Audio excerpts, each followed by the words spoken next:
Healing is trending, spiritual glow ups are everywhere, but does anyone actually feel better? Today, we're unpacking assumptions, calling out performative healing, and hearing from Jessica, the creator of Aruka Therapy, someone who took the time to study, learn, and create this unique program you're about to discover.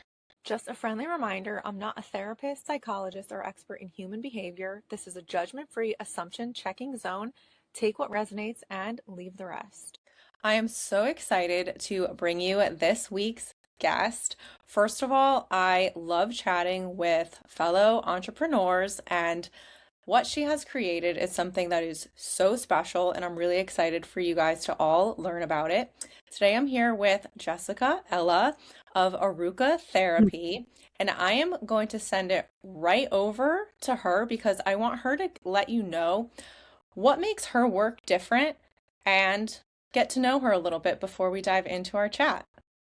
Awesome. Thanks so much for having me, by the way.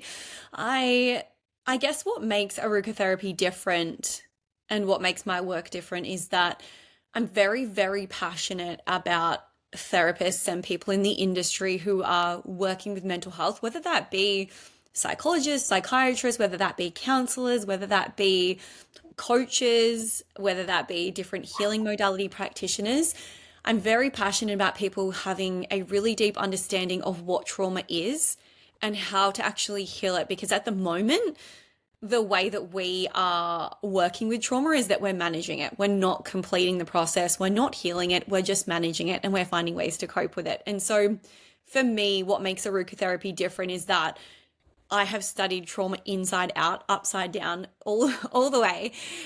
Mostly, in the beginning, it was because I was wanting to heal myself. And I didn't really realize that I was doing that, but I just was very, very obsessed, passionate, obsession level with trauma and how it works. And, there was always these questions of like, spiritually, why do some people have trauma and some people not have trauma and like our life paths, but then also what's happening in the brain. And, when people are saying, just think positive and keep the past in the past. Like, is that actually possible for a traumatized brain? And what's happening in the body? What's happening in the nervous system? And I spent 15 years uncovering and unpacking and studying and researching. And Aruka is really the byproduct of that. It was everything that I discovered, everything that I've come to understand about how trauma actually heals and how we can heal that. And so there's obviously a scale of trauma. And so,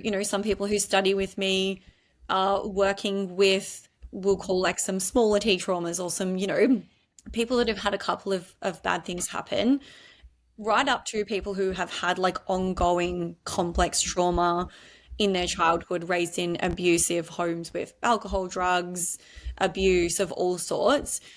I really do believe that every therapist and every practitioner should be qualified to work with any spectrum of problem, because what's happening is that people are coming in for a healing session or a therapy session, or they're coming into a coach and they're unpacking these big things that, a few sessions in, they're getting comfortable and then they're saying, I was raped or molested or neglected as a child or whatever it is. They've got all of these things that they're starting to unravel. And what's happening is people are saying, oh, I can't work with that. I don't know what to do with that. And they're freaking out.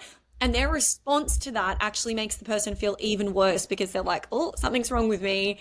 I'm unfixable. No one can work with this. And so for me, it's training therapists and practitioners and healers who know what to do and know how to actually heal, not just manage. Like, just coping with the symptoms and just finding ways to manage it is just, it's never been okay for me. That was just a hard no. I hear you, and I truly feel it. I mean, based on personal experience as well, I've said in previous episodes, I tried therapy a few times, and there was just something that I just felt wasn't right with the two different therapists that I had gone to. There was just something in my gut, and I was like, I just don't really feel like this is what it's supposed to be like. And I mean, luckily for me, my best friend is one, so I was able to run this by her. And she was guiding me like, yeah, no, that should not have happened, like in a therapy session. And I just think it's so important to reinforce what you're saying about make sure that the people you're talking to are qualified and truly do know what they're doing and what their advice they're giving you, because it's already, I think, so, I'm going to use the word scary enough for people to try to seek out help in the first place. Like so many people, I Yeah. just think are so hesitant to even try. And then when you finally do, to kind of find yourself in a situation where now you almost feel like you've taken numerous steps back. So Yeah. I truly 100% love what you're saying. And Mm. And that word qualified is like so interesting too, because you would assume that if you had a lot of complex trauma, that the most qualified person to help you would be a psychiatrist. They're at the top of the chain. And actually, I've worked with so many people whose psychiatrists have told them, you need to be hospitalized, you need to be medicated. There's no way to heal the level of trauma that you've been through. We're just going to have to find a way to manage it for the rest of your life. And that's coming from the people at the top who, there's that like white coat syndrome. Like if a psychiatrist says that to you, you think that you're doomed for the rest of your life. And I literally just yesterday was having a conversation with a mother who her daughter has been under psychiatrist care for 10 years, I think it was. And she's just started doing Aruka therapy with one of the therapists. And she said, oh, like, I can see the results after 2 sessions. I can see her changing. I can see the light coming back into her eyes. But the psychiatrist keeps telling us that it's dangerous. It's not proven. She shouldn't be doing this. She shouldn't be going back into memory. She shouldn't be doing X, Y, Z, and that it's dangerous. And it's, I said to her, in in his defense, he has been taught that this is dangerous, and that is his belief system, that this is dangerous. And what he has been taught from his studies and what he has experienced is that you can't fix this, and that's all he sees. But I know from fixing it myself and from healing it myself and from then doing it with thousands of women that there's another truth. And so the advice that you're getting is based off of his education, his beliefs, and his experiences. And so that's the advice that you're going to get. And just because he's studied psychiatry doesn't mean that there aren't other options and solutions out there. And she was like, that makes so much sense. well, I love that you're out here giving people, I'm going to say, a second chance in a sense, because if people are being told, this information that makes them feel like they're unfixable, now you're here with a option that might make them feel a lot better. So I absolutely love that. I also love how you're already talking about learning about like how the brain works. So I'm totally fascinated because anatomy in high school is my favorite subject. So I've always been intrigued about this. So everything that you've said so far, I'm so ready to jump into the rest of the episode. So let's do it. Okay, fire Now, away. What's the questions? I looked up a lot about your Aruga therapy because I was genuinely intrigued and wanted to know more. So, if you could give a brief explanation of your four pillar healing method, what would be a quick explanation of that for everyone listening? Yeah, so I guess the four pillars came from that I studied so many things individually, and my method was that I would try a modality or try a practice or try a type of healing, and if I had a profound shift, I would go and study it, and I would understand what it is and how it works. And the four pillars really came from me. I guess I say like completing the circle, in that I would start to study things and realize I already know that. Oh, yeah, that's just somatics. Oh, yeah, that's just working on the body. That's just regulating the nervous system. Oh, yeah, that's bilateral stimulation. Oh, yeah, that's. And I noticed that a lot of different things were doing the same things, or they were in one category. So there was all of these modalities that were working with energy, and they were shifting energy. And some of them would also work on the subconscious. So they'd be, helping clients to shift subconscious beliefs, and they'd be using energy work. But what they were missing was that this memory processing and the somatics, there was no involvement of like words or sound or body or movement. And what I found was that like you can visually process a memory in somebody's subconscious, and that they can recall that memory and there can be no emotion attached to it and the charge can be taken out of it. But their nervous system and their body still wakes up every day thinking that it's current because you haven't released it from the nervous system or the body somatically. And so I started to realize that people were having profound shifts with somatics, and they were having profound shifts with subconscious and profound shifts with energetics and with memory processing. But then they were finishing their EMDR, or they were finishing their hypnotherapy or whatever it is, and they were like, I feel a lot better, but I'm still not quite there. And this was me as well. So the four pillars really came from the fact that over that sort of 15 years, I discovered that the most powerful way to heal is to incorporate all of the different categories of healing into one session. And it took me quite a few years to perfect that, because to actually involve the subconscious mind and visual processing and stimulating, and regulating the nervous system at the same time, and having that somatic release, and working with the person's energy and shifting the energy, working with the beliefs, like how to collect all that data, how to shift it all, how to all bring that into one session was not easy in the beginning. But that was my mission, was to, how do we, and I don't want to say like speed up the process, because healing is a process, but it doesn't have to be as long as what some people think it does, because they're doing what I did. They're doing the hypnotherapy, then they're doing the breath work, then they're doing the kinesiology, then they're doing the EMDR, then they're doing, and they're going through. Whereas what we're essentially doing is blending it all in together. So the four pillars are really working with the subconscious mind. So making sure that the client is in a deep theta brainwave. So this is where we access the subconscious. This is where we work with the subconscious. The second pillar is somatics, and I call it in my certification subconscious somatics, or somatics in the subconscious, because again, I could get you to lay down and we could do a somatic release, but if you're not in your subconscious and that somatic release isn't related to a memory that we're processing in the subconscious mind, the brain and the body aren't pairing all the information together. So what we're doing is we're using subconscious, we're using somatics, we're using memory processing, which really is a combination of all of it, but it is visualizing, reprocessing the memory visually, saying the things you didn't get to say, moving the body in the way you didn't get to move it.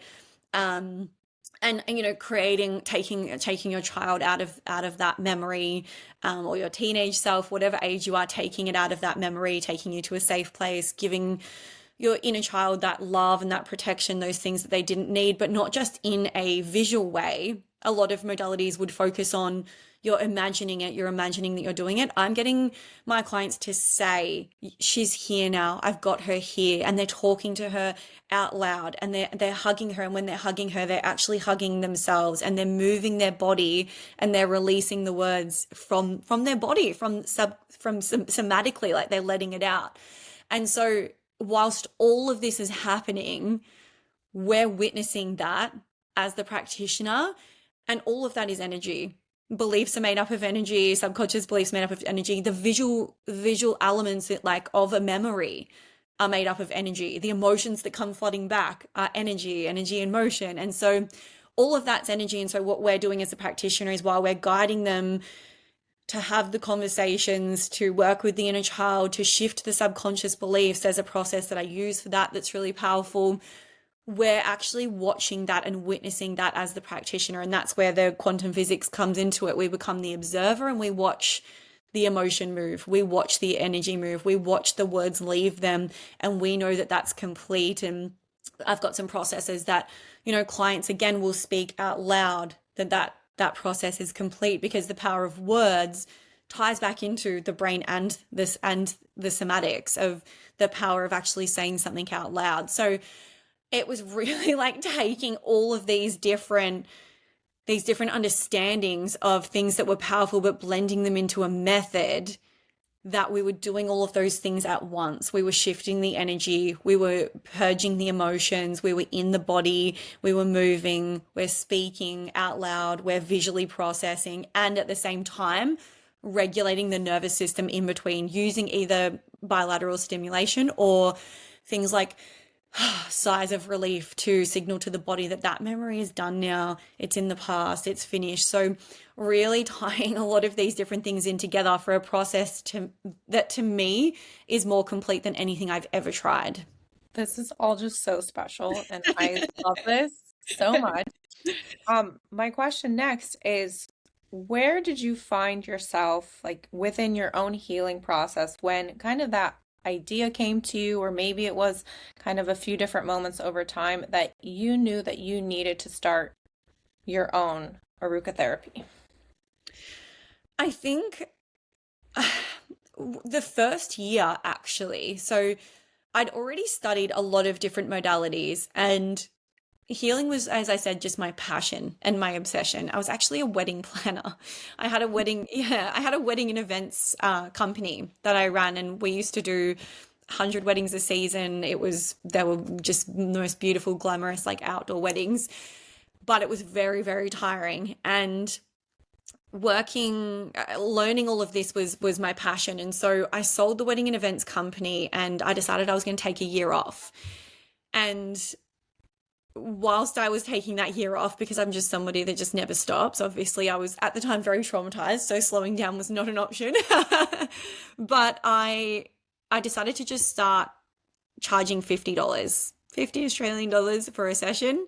And I did it from my mum's massage room, and I didn't really know what I was going to do in the sessions. It just came very intuitively, but I just said, if anyone wants a healing session, hit me up. And I started with some old friends from high school that were like, I'd love to try a session. What do you do? And I'm like, I don't really know, but just come on in and we'll just give it a try.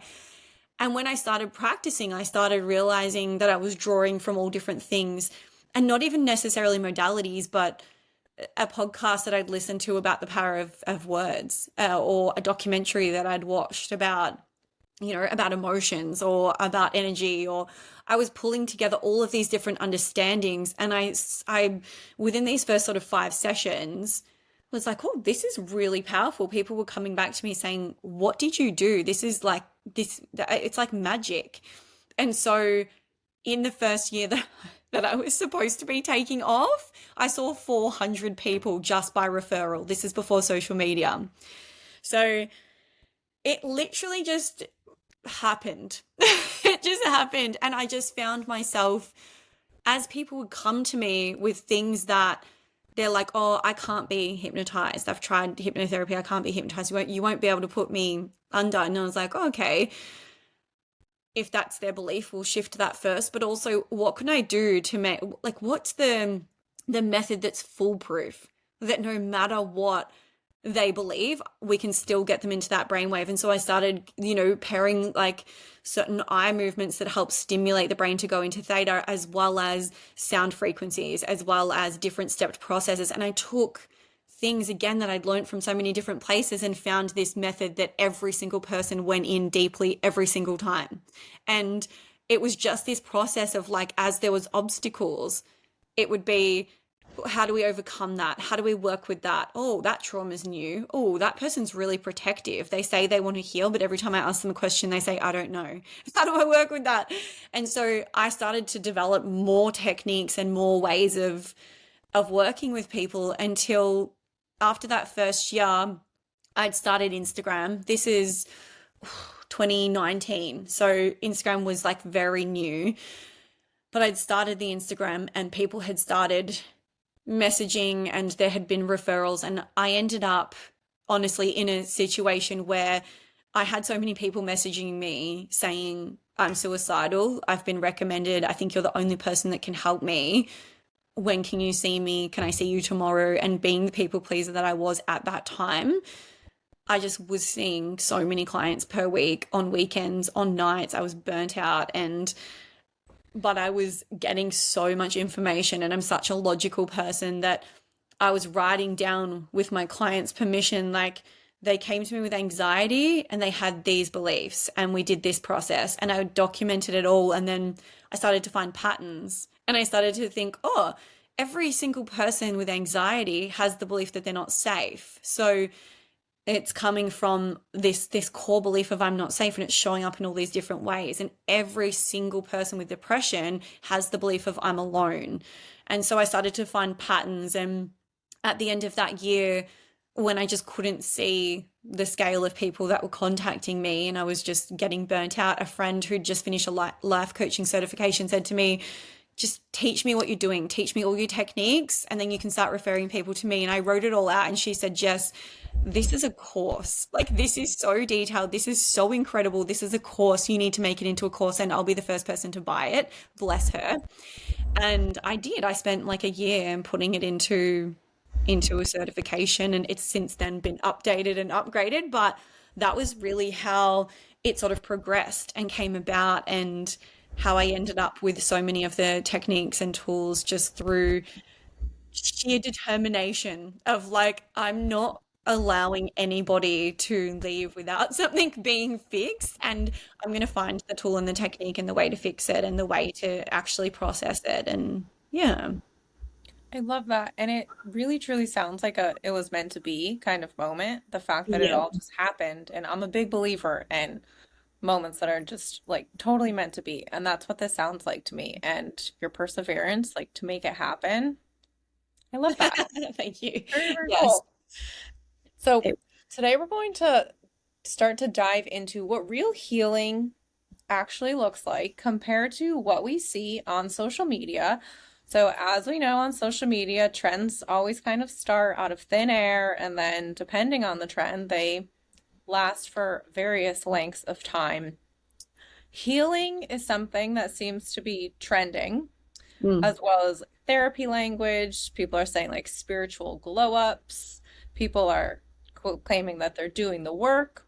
But the question that I have that we're going to start discussing in a few different ways is, are people actually feeling better long term? And are the ways that they're doing the work actually effective?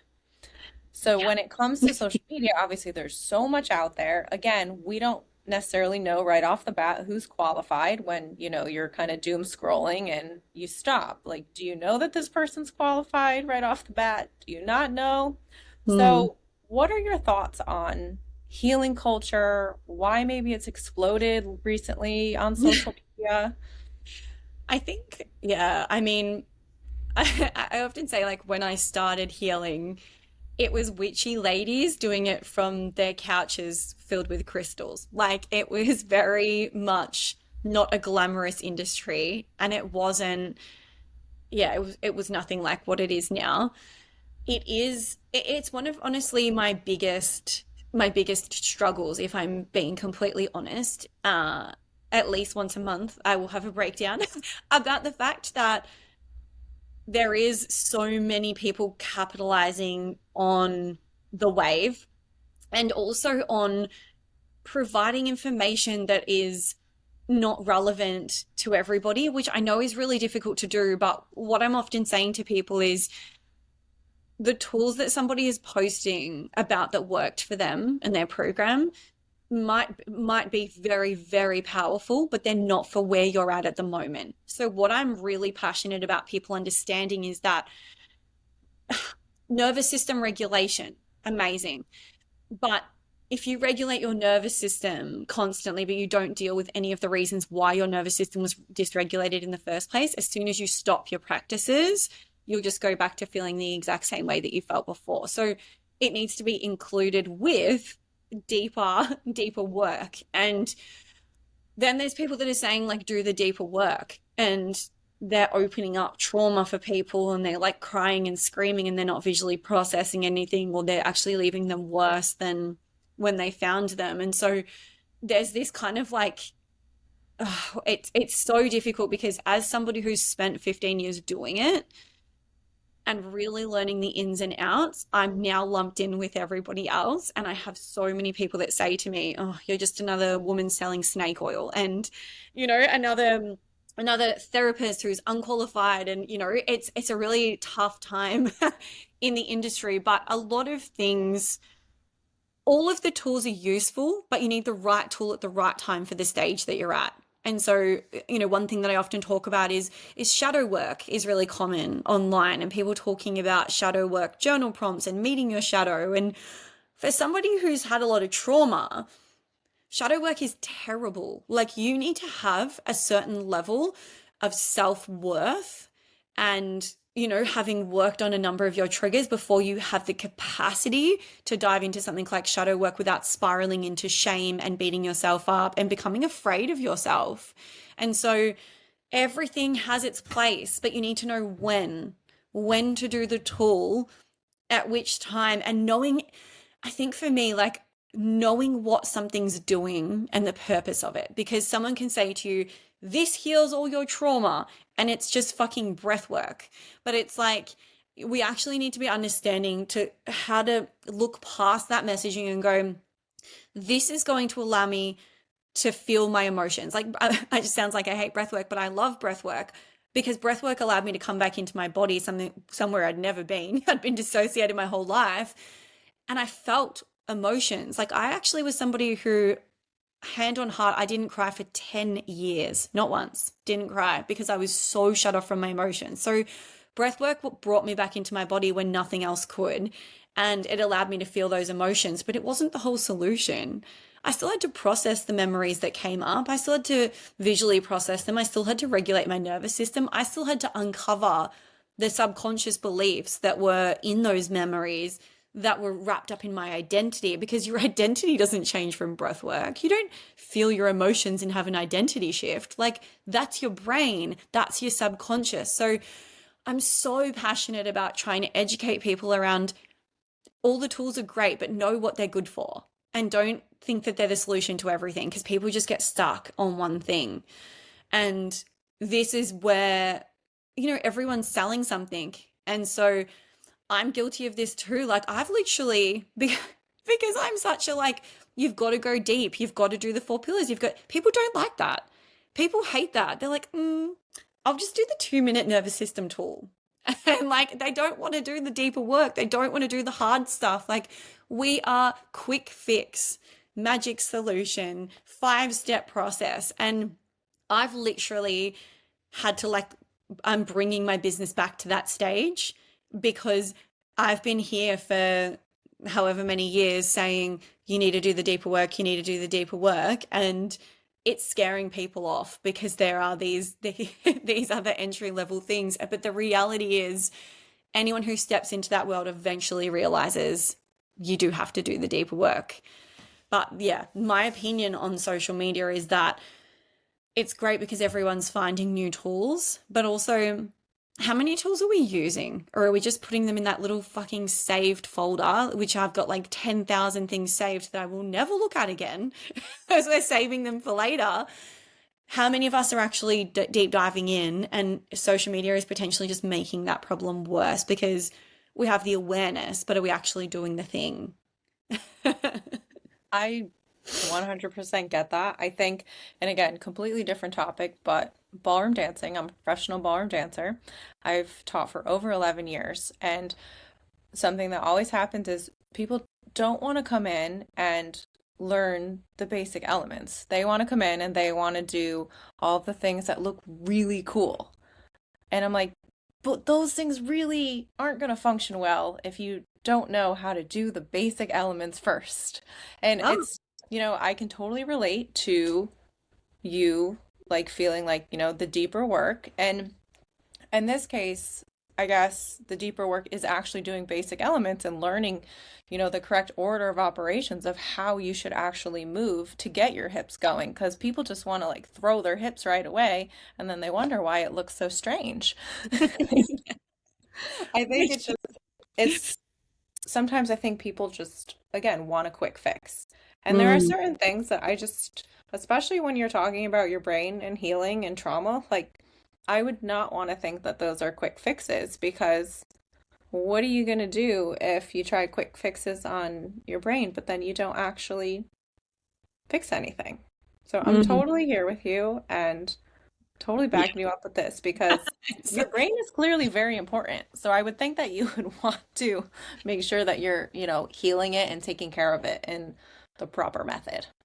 yeah. And I think as well, like the quick fix, the person who wants the quick fix is the person who is stuck in fight or flight, who actually needs the slowness more than anything, because Yeah. they want the quick fix because they want everything to be quick and fast, and because they're in this go, go, go state. And actually, they need like 6 months of rest and they don't want to hear that.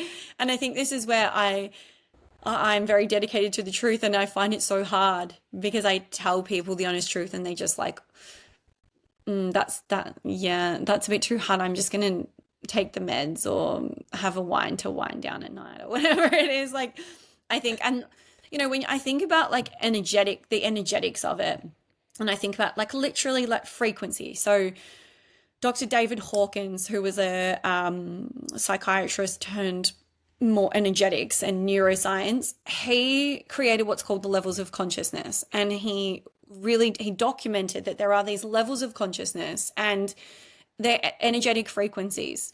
So we've got, and they could pinpoint when somebody was having a feeling what the energetic frequency was of that feeling. So at the very bottom of the scale, we have shame. And then just above shame, we have guilt. And then we have, I think it's fear after that. And we move up. And the idea is that as we heal and as we face these frequencies, we move up through these layers. Now, what happens is so many people are stuck at the level of shame and they don't want to feel that level of shame. And so they have a drink and they come up to the level of love or the level of acceptance or, everything's just okay. Or they have the drugs or they scroll or they eat some chocolate, whatever. They do what they want to do to raise their vibration so that they can feel good for a minute. And actually, I think a lot of the techniques and tools in the healing industry are not that dissimilar to making them feel good for a minute. But what happens is the way that he describes this is that when you jump that frequency, there is a level of, stages that haven't been worked through, and there's a debt that needs to be repaid, which is why you come down from the drugs, you come down from the alcohol, you come down from the socializing, from the chocolate, from whatever it is, you come down from it, and it feels worse when you come down from it because you haven't paid the debt.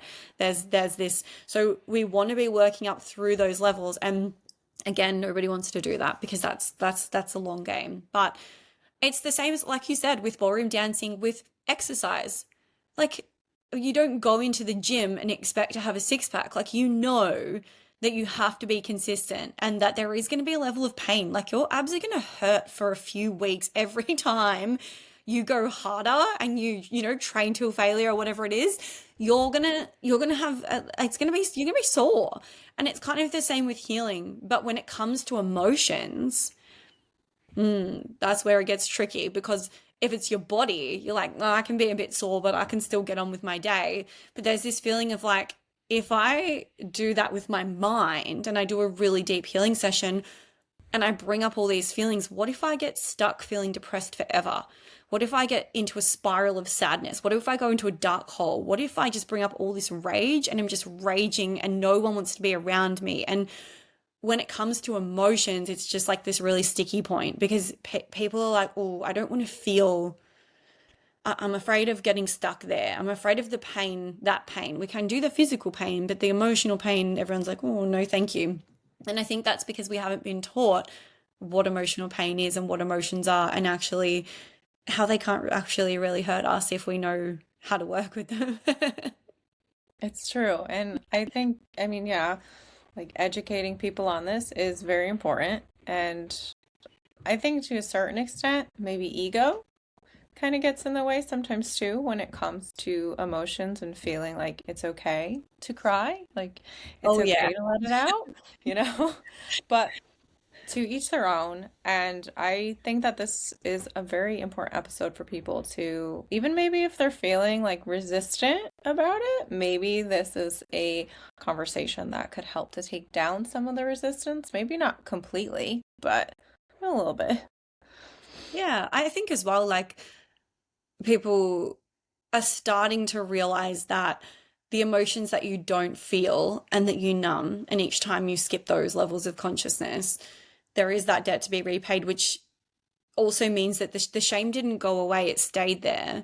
And each time you feel it, it's building and building. And people are starting to realize that it does build and that it gets worse and worse over time. And so there is this level of like people starting to understand, okay, I do need to learn how to feel my emotions. But again, this is where the whole social media thing comes back into play, because it's like you can find 50 people in one day, if you get on a good algorithm, telling you how to feel your emotions that are completely contradicting. So it's really confusing because people are like, wait, you do feel your emotions? Oh no, someone said that you only have an emotion only lasts technically for I don't know how many seconds, but I've seen this thing saying an emotion only lasts for this many seconds. After that, it's just performative. And so then they'll feel like they're performing if it's after that. And someone else says emotions aren't real. Emotions are just sensations. You've just got to feel the sensations. You don't need to worry about the emotions.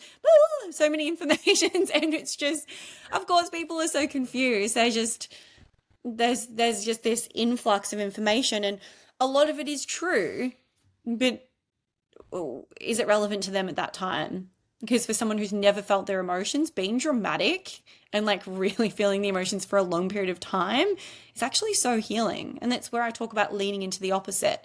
If you're somebody who's always emotional, it's actually going to be good for you to just focus on sensation and to just bring it back down to the sensations and not so much the what if and the why and the poor me and life sucks, and getting control of the thoughts and bringing it back to a sensation and a feeling and allowing the sensation to actually move is very productive. And they need to do that for a period of time before they can land in the middle where they go, that actually really hurts. I'm going to have a bit of a cry, or that can just be released. And on the opposite side of the spectrum, somebody who never cries, who never yells or never lets any emotion out, is going to need to spend a period of time getting so comfortable with crying and with yelling and with allowing all this emotion to move before they can come back to the middle where they'll have just like a relevant response to a human experience, is what I normally say. Is like, someone passes away, that's normal to be sad. It's normal to grieve. It's normal to cry. And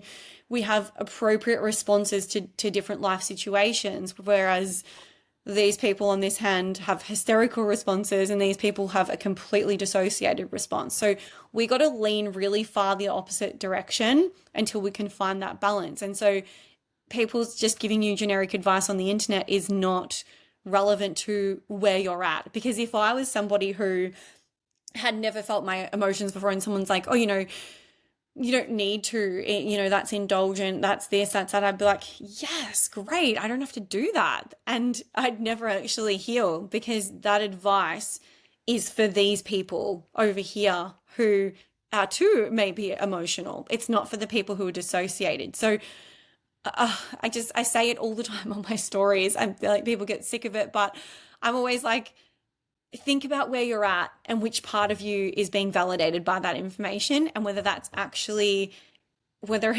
healing or whether it's you continuing to bypass doing the deeper work. Where do you feel like there kind of is a difference between people who are feeling awareness and they're experiencing awareness versus embodiment and actually making that effective change? Yeah, I think awareness, you could live in awareness for the rest of your life. You could be so hyper aware. And for me, there is different levels of awareness. There is awareness of our thoughts, which is what most people go to. Most people, when they say I have high self-awareness, they're actually not talking about their body. They're talking about their mind. People who are highly self-aware generally are aware of why they're doing what they're doing and what they're doing and what they're thinking. But being aware of why you're doing what you're doing and what you're thinking doesn't stop you from doing it. So the embodiment is not just being able to go to a therapist and say, well, I know that I pull away from my partner because I'm avoidant, because my mother was avoidant and because it was modeled to me and blah, blah, blah. Awareness, amazing. Are you changing it though? Does that change anything? No. So embodiment is actually healing and making a different choice in the moment. But how do you make a different choice in the moment when you're triggered and the part of your brain that keeps time goes offline and all of a sudden you feel like you're back in the past? You can't. You actually can't control that. It's unconscious. It's why it's in your subconscious. So the embodiment actually requires you to take that information that you have through your self-awareness, because you don't notice the pattern in the moment, you notice it afterwards. Oh, I did that thing again. So taking that self-awareness and then looking at why did I do that? Where did I learn that? Where does that come from? And going into those deeper layers, shifting and healing so that you can start to actually embody that work. And I think the second part to that is that there is awareness of mind, but then there's also awareness of body. And people can become really aware of their mind and of what their mind is telling them. But a lot of the time, I'm sure you've heard this statistic that 80% of information is sent from body to mind and not the other way around. So 20% is actually sent from brain and from thought and from belief down to the body. But most of the time, it's the body educating the mind or the body alerting the mind, especially from the brain stem. So if we've had a lot of different trauma in our life and we have like a chronic shock response and we get startled easily, or we're just always in fight or flight because our body's just learned to be like that, our mind will actually start to try and figure out what the problem is, and it will give us thoughts and it will give us catastrophizing thoughts and problems. And people say that they're highly self-aware, but they're not aware that actually their body is just sending this old information and these old signals. So they're not aware of the sensations that are happening in their body. They're not aware of, their body in general. They're not aware of the fact that they might need to go to the bathroom. They're not aware of what their body is doing. And this is where that body memory comes into play. And there's so much around body memory, whether it be the nervous system or your fascia, or there's just, that could go on forever, but your body is holding so much. And so a lot of the time it's actually really productive to get out of the mind and to notice, oh, I'm having all these really anxious thoughts, and I know that I'm having these anxious thoughts because I've been in a past relationship where this happened and I'm worried my partner's going to do this and blah, blah, blah. We can link that up logically. But those thoughts are probably coming through because your body is just dysregulated, because your nervous system is weakened. And so actually coming into the sensations of like, what do I feel? And it's like, oh, I feel like a panic. I feel my heart's racing. I feel a tension in my hands. I feel a restriction in my chest. Bringing it back down to sensation and being aware of the body means that we can relax the arms, and we can imagine we're opening the chest, and we can breathe more deeply, and we can slow the breathing, and all of a sudden the thoughts start to calm down as well. So there's awareness of thought, but then there's awareness of body, and we have to have both. And that's, I think, where people are really missing the mark as well, is that it's not just one or the other. It's not just hack the thoughts. It's not just override the thoughts. It's actually what's happening in the body. Calm the body down, feel the sensations, move the body, then address the thoughts, because they are relevant. They came up for a reason. And, thoughts are generated by belief. Beliefs were created in moments. So we've got to fix that too. But it's not necessary for us to be analyzing constantly every thought that we're having and where it comes from, because that's also just indulging in that chaos. I totally get that. I admit I'm an overthinker on Yeah. plenty of topics. Something that I've personally like to do is I kind of get this sense like, okay, like I'm aware that the overthinking is about to begin. And then I like to jump into my sauna blanket. So that way I don't let myself think about it while I'm in the sauna blanket. I can get really hot, really sweaty, and then when I come out, I'm like, okay, is this even bothering me anymore? I And love then, that. I don't know. That's something that I started doing that has kind of, helped me to get out of the overthinking mode. But when you talk about, overanalyzing, I'm your Hmm. girl. I think there's a really good saying as well, which is that they say overthink, if you're overthinking, you're underfeeling. And so to stop a thought spiral, you feel whatever it is that the thought spiral is allowing you to ignore or override, because the thoughts are stopping you from feeling a feeling or a sensation.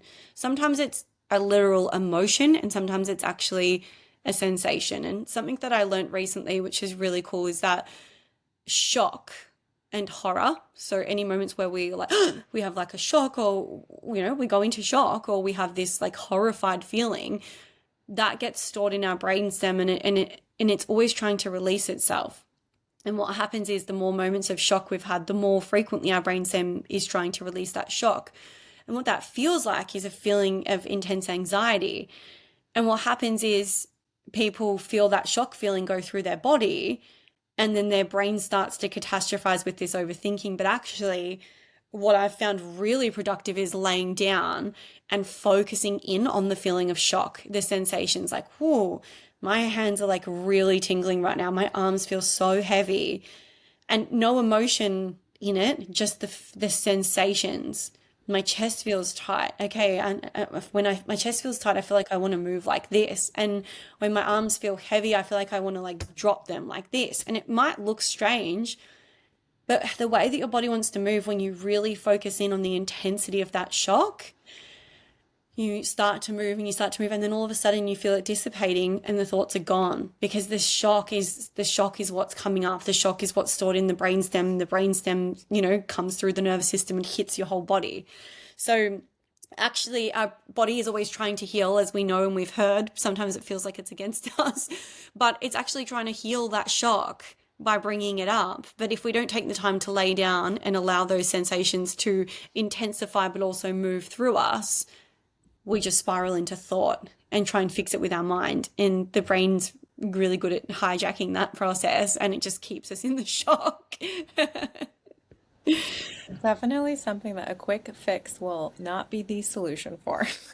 No, shock, especially if you've had a lot of shock, like that is something that you might need to do for a few weeks of every time you feel anxious, noticing that that could be shock, laying down, allowing the shock to move through your body. But it is like, it's an ongoing practice, but it doesn't have to be that hard. I think once you realize, even for me now, like I'll have moments of shock, and it used to take me days to realize what was happening. And then it took a day, and then it took hours, and now it takes minutes or seconds to go, ooh, there's old shock coming up in my body again. I'm going to quickly go lay down and release that. Oh, I feel so much better now because I've got the tool. I know what to do, got the awareness, and it takes a while to build that to that level.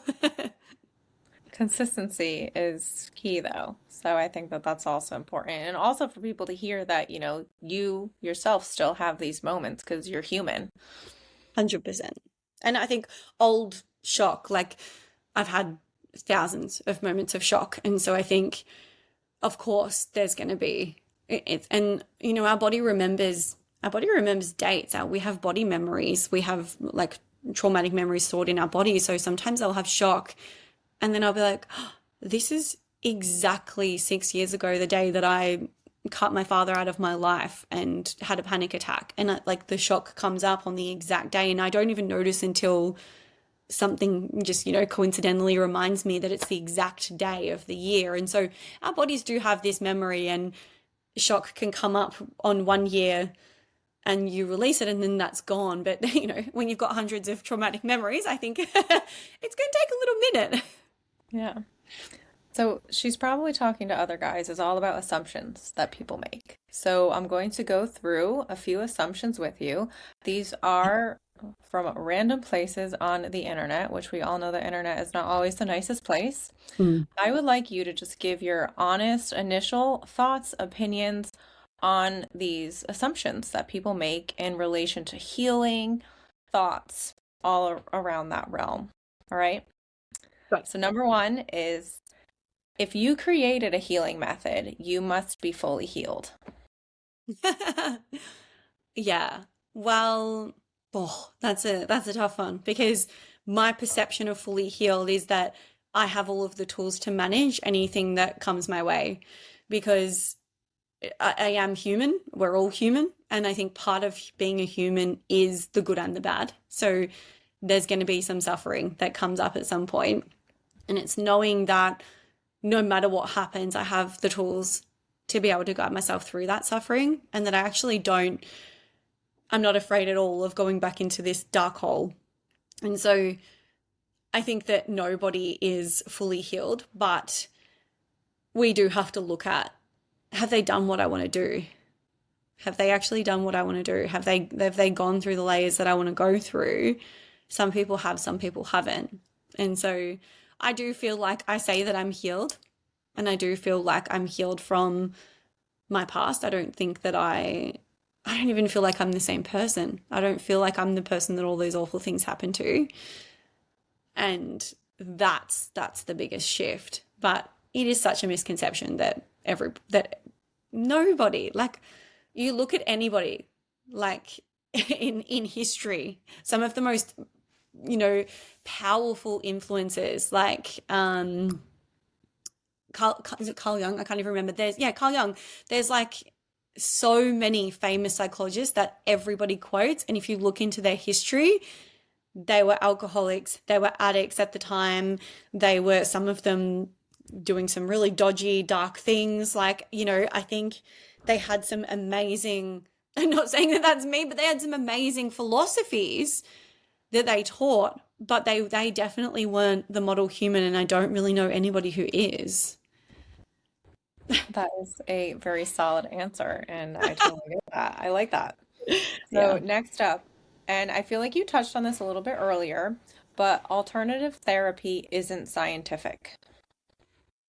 That's, yeah, very false. I think there is so many, like, you only have to look at Joe Dispenza and so many psychiatrists who have come from a scientific background that have moved into energetics and have found so much evidence. There have been so many studies. There's a really good book now called The Science of Woo Woo, I think it is, The Science of Woo Woo. And it talks about literal scientific evidence around things that are considered woo woo, even things like crystals and things that I would have considered woo woo. There's evidence there for what's actually happening with these things. So, completely false. Next up, understanding your trauma means you've healed it. No, no, no way. Absolutely not. Understanding your trauma is powerful first step, but it can also be an obstacle, because if you think you understand it, you think that you don't have to heal it, and also you can actually protect yourself and block yourself from doing the deeper work, because you're like, oh, well, like, I already know why I do all of that. And that can become an excuse, and it can become a really good excuse. So, absolutely not. Knowing and changing is two completely different things, completely different. Doing the work means cutting people off. I mean, it depends on who's in your life. I think that spirituality would tell you that, and beautiful teachers like Ram Dass would teach you that the work is all internal, and that if you are spiritually inclined, and if you are spiritually elevated, that it shouldn't matter who you're around, that you should be able to love and accept everyone exactly as they are. But in saying that, I think there's a fine line between the spirituality and the materialistic slash real world, because, or the human world, as I say, we've got spirituality and the human side. And I actually do believe that at a certain level of consciousness and at a certain level of healing, your worth gets so high, and you become so powerful, and you become so solid in who you are and what you deserve and how you deserve to be treated, that it's not cutting people out because you can't handle them and you can't be around them and they're toxic and they're this and they're that. It's like, I just actually don't even entertain that behavior anymore. And I've had this conversation recently with a friend where there's been people in our life and we've said to each other, people just don't treat me like that anymore. So why would I allow this person in my life, and why would I spend time with them? Because I've worked so hard to be aligned with people who treat me with respect and who I treat with respect. That behavior just feels so out of alignment with who I am and what I'm going to bring into my life. And so it doesn't mean that we hate the person. It doesn't mean that we want revenge. It doesn't mean that we tell them that we're cutting them out and we make it this big deal and it's all drama.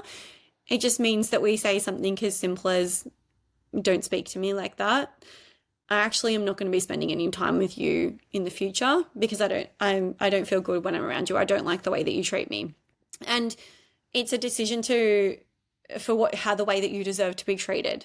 It's not that you can't tolerate being around those people. I can tolerate being around all sorts of people, but that's not where I want to spend my time. And that's not, yeah. So I think that there are people, I'm not going to lie, there are people who come to me who are clearly toxic, who are saying that everybody else is toxic and they want to cut everybody out because everyone's toxic. But there are so many toxic elements inside of them that it's just fire and fire. And so actually the wanting to cut people out is coming from them not being able to manage themselves and their reactions and their emotions. And so there is a big difference. But I think when it comes from comes from worth. And I think this is the same with relationships. I had one of my therapists ask me recently, she's like, I'm working with this woman and she's in a really toxic relationship and she knows she's in a toxic relationship.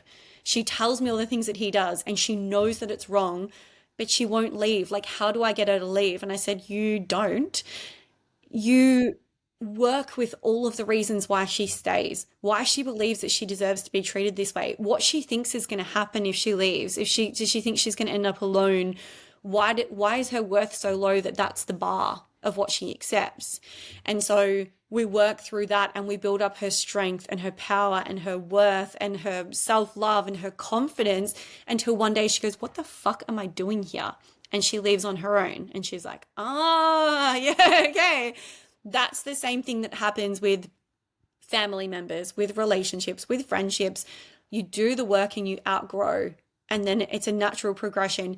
But a lot of people stop their healing before they get to that point. And this is something I talk about in my program, Trigger to Thriving, because it's like a stage where people get to and they're like, oh, I'm going to pull back now and just maybe stay here because I don't want to have to cut people out and think that I'm so good that I'm better than them and then I'm going to lose everyone I love and I'm going to end up alone. And so there's like this really sticky layer where we actually have to identify all of these things that are coming up to really be able to take that next step to where we want to be in our life and like the kind of life we want to create with the kind of people that we want to be around. That's so important. Everything you just said there is so important. And if you need to pause and rewind, please do so because that was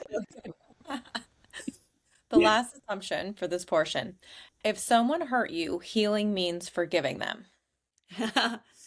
Oh, sticky one, because I do personally believe that I used to say that acceptance is for people who won't admit to the hurt that they've caused. We have to accept their actions and accept that that's what happened and that's who they are. And we're not going to ever get an apology. And we have to just accept the situation.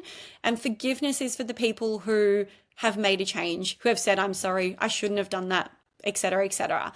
But in saying that, I forgive my father, who most of my trauma was around, and he's never acknowledged anything, but I want to forgive him. And that for me came when I really realized the level of pain from his childhood and how that does ripple on. And yes, I didn't pass it on. He wasn't strong enough, but there's empathy for that. And I think that when you are an empathetic person and when you kind of start to feel that empathy, you do naturally want to forgive. I would never say to somebody, and this is where it's sticky because I hear podcasts and clips and things, and people say, especially religious people or very spiritual people, say, forgive everybody, no matter how small or big. Forgive everything because holding on to it is only affecting you. And that is true to a degree.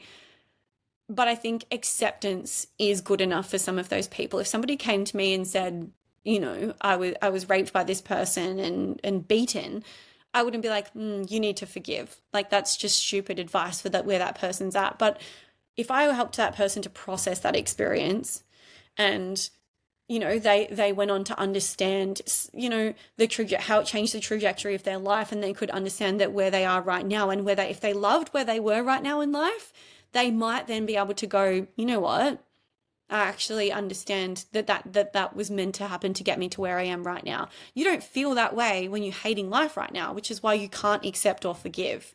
So it is a stage that happens later on, and it's not something that anyone should ever push early on. It's something that someone should naturally progress towards.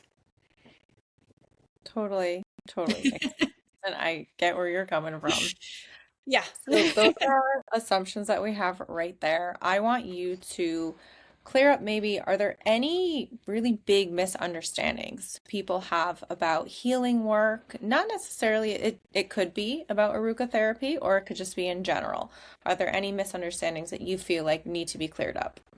Yeah, the biggest misunderstanding is that, and the biggest like mismessaging is that you don't have to go back into the memory. It's the thing that I'm constantly explaining to people. They're like, oh no, this therapist told me and this person told me that you don't need to go back into the memory in order to heal it. You can heal it in the present moment.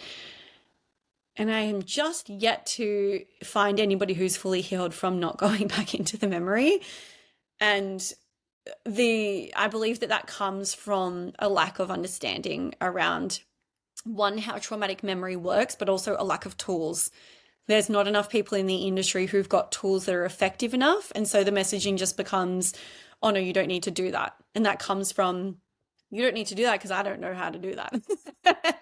And I think that's again where people have resistance to going back into the memory because they're afraid of it. They're afraid of reliving it, afraid of what it's going to feel like, afraid of seeing it, when in reality it's popping into their mind at random times. They're having flashbacks, or even if they're not visually seeing it, it's unconsciously guiding a lot of their actions, their thought spirals, their overthinking, their panic attacks, whatever it is, it's there and it is haunting them. And depending on how good their brain is at blocking that out, it's still there. And so going into it, you only have to do that once if you do that correctly. And that's why I think this was like a really big thing for me, because I didn't want to go into my memories either. And so I was like, we need to be able to one and done each memory so that they know that in that session, that memory will be processed and they don't need to go back there again and it's done. If you've got hundreds of memories, it's going to take a while to go through each one, but each memory should be processed at the end of that session. And so that takes for people a bit of like relief of, okay, I know that that's going to be finished. But yeah, biggest misconception is that you don't have to do it. And if you're listening and you're like, I've been told that and I've been avoiding that and I'm still not sure, evaluate your mental health, because I think most people would be like, oh yeah, but I am still suffering. I am still panicked all the time. I am still, having issues in relationships. I am still having panic attacks, having nightmares about what happened, having it drop in at random times. That goes away. That all goes away when you process it. Do you feel like that is maybe one of the hardest pieces when people try to start healing? Or do you think that maybe there's something equivalent to that, or maybe something that is a bit harder? When people try to start healing, do you encounter as like the hardest truth that people have to essentially tackle? I think it depends on like the client, because obviously I've worked with women in business with some small little blocks to people in psych wards.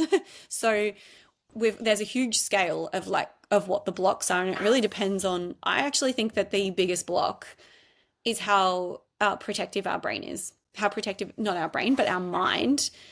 Our mind is so protective and it's designed to protect us. And I think that the hardest part to healing is that our mind is so convincing. We think, oh, like, I've done that. I've already worked on that. That's one of the most convincing things that our brain will tell us. You've already worked on that, but you know that it's still bothering you because it's still coming up, I like the understanding, or I don't need to go there, or like the thoughts are so convincing and the brain is so protective that it can really convince us that we don't need this, we're not ready for this, we'll get stuck suffering forever, whatever it is. The brain is so protective. And I think that is really, at the end of the day, the biggest obstacle for anybody actually healing, no matter what it is. But definitely that the memory processing as well. It is one of the, it's, and I'm a hypocrite in that too, because I had memories that I was just holding on to for a long time, from them resurfacing for 9 months of like of flashbacks and living terribly and just not wanting to do it. And I knew what I needed to do. And I knew that I needed to go to an Aruka therapist, and I knew that but I just didn't want to do it. I just didn't want to go back into it. I just didn't, just was like, I don't have the time. I just can't be bothered. And I knew that I was protecting myself, but I have such high self-awareness that I knew that, but I also didn't know that, because I always thought I could convince myself I was fine. So, that's the biggest obstacle. The brain telling you that you're fine when you're clearly not fine. I imagine that's a very common experience that a lot of people do also go through as well. So I don't think anyone's really alone when it comes to this topic, to be quite honest. There's so many people that I think can benefit from not only this conversation, but kind of exploring their own healing journey and maybe discovering things that they truly didn't know that Mm, they needed to heal from. absolutely. I think I say in every podcast and on social media all the time, like, it's for brave people. It is, because not everyone can do it. Not everyone can face the pain. Not everyone can take that leap. It is for brave people. And unfortunately, most people only do it when they've hit rock bottom and when there is no other solution in their mind. And so, yeah, I wish more people could be brave and could do it earlier so that they could actually, and you know, it should be as important as the dentist and as important as, but this is the thing as well, a lot of people, we're sold a lot of like, you can fix it yourself, and we're a very like DIY focused generation, in that like you wouldn't just try and like, if you had a bad heart, you wouldn't try and just do heart surgery yourself. And if you had, an issue with a tooth, you wouldn't try and fix that yourself. You would go to a dentist and you'd go to a heart surgeon. And yet, for some reason, when it comes to the mind tells us that we can do it ourselves. The mind tells us that we're in control. The mind tells us that we've just got the tools and that we can manage this. And the mind is tricky. It's not, it's telling you you're telling yourself, and it's telling you what you want to hear. And so actually having someone guide a session and witness is completely different. Like, the amount of highly self-aware women that come to me and like, oh, I know that it's this and I know that it's that, and I've got this belief and I've got this da da da, and I think I just need to do this process and this trauma, especially if they've studied Aruka. They'll tell me everything that I need to do, and I'm like, okay, that's what your subconscious is telling you that you need to do because it wants to be in control. Let's see what comes up, and what comes up and where it comes from, and the root cause and what the actual beliefs are so fucking different, because it's always telling you what it wants you to know and what it wants you to hear. So you actually can't do that work yourself. And this was my biggest mistake. I was like, well, I'm the creator of Aruka therapy. I can work on my own mind. No, what I was doing was what I felt safe doing. I wasn't going into the shit that I didn't want to go into because I was like, don't need to do that.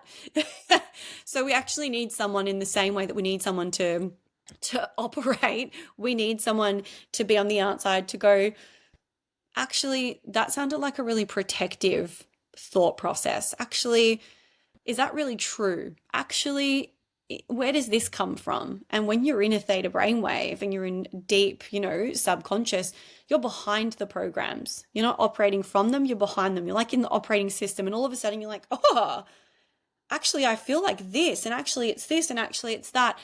And you have these realizations of what's happening here behind in the system. You're not actually just operating from the output.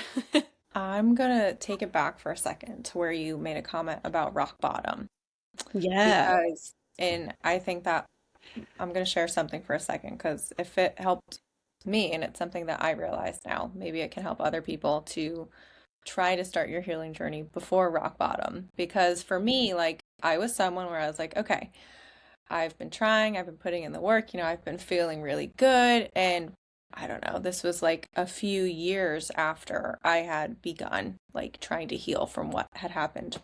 And all it took was a split, like 5 seconds of me seeing the person who had like really caused all of this for me.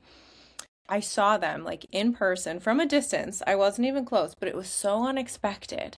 And all it took was for me to take one look, and oh my gosh, like I took about 100 steps back, and it gave me that feeling of rock bottom. And that was when I was like, okay, I clearly cannot do this on my own. Like, I thought I was good. I thought like the little things I was doing was helping. And then all it took was like 5 seconds. And I was like, yeah, no. And I think that if anyone can hear that and maybe think that, okay, I should stop listening to what the internet says. And I Yeah. should maybe get more of a personalized plan. Like, again, some tools, things like that. Like when you said rock bottom, that totally just resonated with me there. And I was like, people need to know this. You need somebody to guide you, and we can't guide ourselves because we're essentially being guided by our wounds, by our past experiences. Like the brain is always taking past experiences and filtering them through our mind, and our perception of the current world is made up of our past experiences. There's millions of bits of information coming in per second, and what your brain's going to focus on is going to be relevant to what's happened in the past, because that's your blueprint. And so if we're constantly running it through the past, we're constantly having these triggers and these activations, and we actually have to go back there and change it in order to feel a new way in the present. And obviously, like, seeing somebody from the past is always intense. I would say that happened for you to see that you needed to go deeper, for you to see that, the current way that you'd been healing hadn't gone deep enough, and that it's, I think those things happen for a reason as well. And yeah, I just, like you said, I wish people didn't have to hit rock bottom before they looked for help. And I don't think they are, but I think that what they're looking for is suited to the quick fix and the easeability and fitting into the busy lifestyle. Yeah, and to kind of tap into the, again, it kind of happened for a reason moment. Like, again, now that I've put that behind me and I'm like, we're good, we're sailing on and the work is continuing. Like, it did happen for a reason because I've made numerous decisions recently, like big kind of day-to-day life-changing decisions. And if that moment didn't happen, I don't know that I would have made those. And right now, I would be in a completely different position and probably still about like 5 steps behind where I am now. So, as terrible as that experience was, yeah, I would agree with you that it happened for a reason. Yeah, which is a hard thing to, it's one of the hardest things. And I, in response to the question before about the obstacles, and like the biggest obstacles to healing, I think a lot of that does come back to that we do eventually have to understand that we're the ones in control, and that the past experiences are creating the present situations, and that at some point no one's coming to save us, and that we have to do the work, and that we're actually responsible for ourselves now, and the continuation of the pain and the suffering is on us, and no one wants to hear that. That's so true.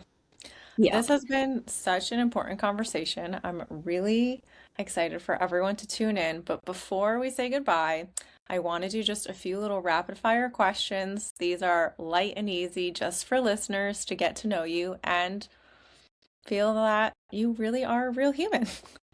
Yeah, I am. So, number one is going to be, is your drink of choice coffee, matcha, or something else? Matcha. Yeah, I've been on the matcha train for like 15 years. I love that. Are Yeah, you a morning person or a night owl? morning person. What is one healing practice you swear by? Oh, that's a really difficult question. I think it changes. It changes based on where I'm at, which is like my whole messaging, I guess. But at the moment, it's definitely the shock. It's feeling the sensations. It's actually laying down, and it's the somatics, being in my body once a day and just asking it how it wants to move. And yeah. Is there a healing trend on social media that you roll your eyes at every single time you hear about it? Shadow work. Not shadow for the higher level, high level women shadow work, but yeah, shadow work comes from Carl Jung, um, who was a very dark man, and I think that some of it is quite manipulative and yeah, really not spiritually aligned. And yeah, I think every time I see things on that, I'm like, people are buying into this, and this is feeling culty. This is feeling like quite dark. Um, yeah, I think that's one thing that I constantly am just seeing and feeling like, oh, this is damaging. Totally understandable. What is a book you'd recommend to everyone? Oh, if you are like literally just starting healing journey, like done nothing, Louise Hay's You Can Heal Your Life is like my entry level gateway into healing book for everybody. I think that's just such a like entry level beautiful book. If you're looking more like for the depth of trauma and statistics and understanding the links between the mind and The Body Keeps the Score by Bessel van der Kolk is really powerful. I use that, reference that. I've done training with him in person, and yeah, that's like a really powerful book around trauma, definitely. And then I mentioned as well Dr. David Hawkins' book, Levels of Consciousness. That's really cool for like tying in that scientific with the energetics and like that scale of consciousness and having somewhere to like, I love that, like having somewhere to move from. You're like, okay, I'm stuck at shame and knowing where you're going to. Cause it's like after I move out of shame, there's going to be guilt and I'm going to have to feel all that guilt. But after that, there's going to be grief and then there's going to be fear. And knowing what's coming next, I think is like, and it is very accurate. So that's another really good one. That's three, sorry, not one. That's okay. I'm actually glad that you reminded me of that because I was very intrigued when you were talking about the levels. So I feel like that is a book that I am going to be checking out for sure. Yeah. And again, I'm so passionate about like the right book at the right time. Like if you've not done any healing work ever before and you picked up The Body Keeps the Score, it would be the hardest read. It's only for people that have got high self-awareness, that have maybe had a lot of trauma, that are overthinking, like that's the perfect book for them. Louise Hay's book is just like the most beautiful, colorful, pretty entry level book for anybody. So it's about where you're at. Love that.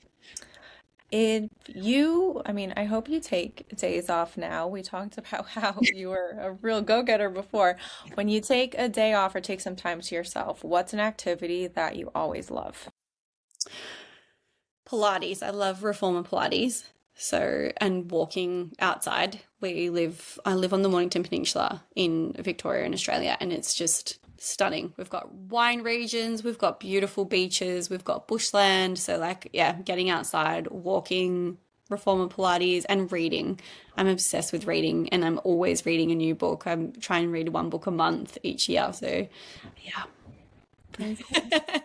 I am a Pilates girl as well. I definitely want to get into it more than I have in the past, though. So, yeah, reform what's, is fun. I find it like I feel like a kid. Like, yeah, like pulling on the ropes and like pushing on the bar. Like, I actually find it fun.